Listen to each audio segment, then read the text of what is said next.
We started the new year off with a tragic story in northern British Columbia.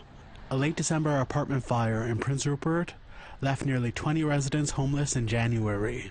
BC has been facing an affordable housing crisis, with cities like Prince Rupert struggling with a lack of rental units.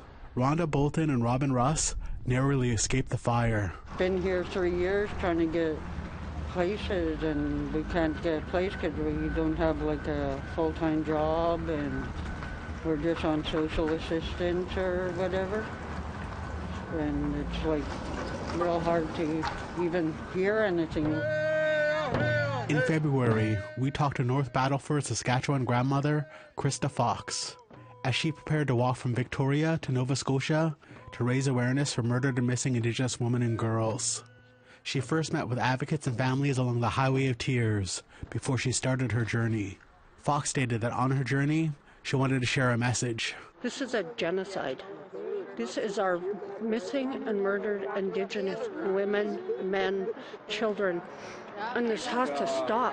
One of our biggest stories was the ongoing conflict with the Coastal GasLink pipeline. Wet'suwet'en hereditary chiefs remain opposed to the 670-kilometer pipeline running through their territory. Tensions started to build again as the company prepared to pass the pipeline under the Wedzin-Kwa, or Maurice River. According to the CGL, 20 unknown assailants attacked their drill site at night, causing millions of dollars in damages to equipment and buildings. A CGL security guard identified as Trevor described the incident. You know, having somebody come at your window and they're trying to smash right here, right by my head with an axe.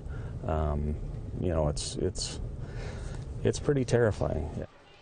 On Indigenous Day, the Clayton Today First Nation did not do a land acknowledgement. They did a land declaration. At a press conference, they declared they never ceded their territory around Prince George through treaty or war, and there will be no extraction of resources from their land without their free, prior, and informed consent. Lheidli T'enneh are entering a new period of relationship building with the province of BC and the federal government of Canada. It is important that they know where the Lheidli T'enneh First Nation stands on the issue of land ownership, title, and rights.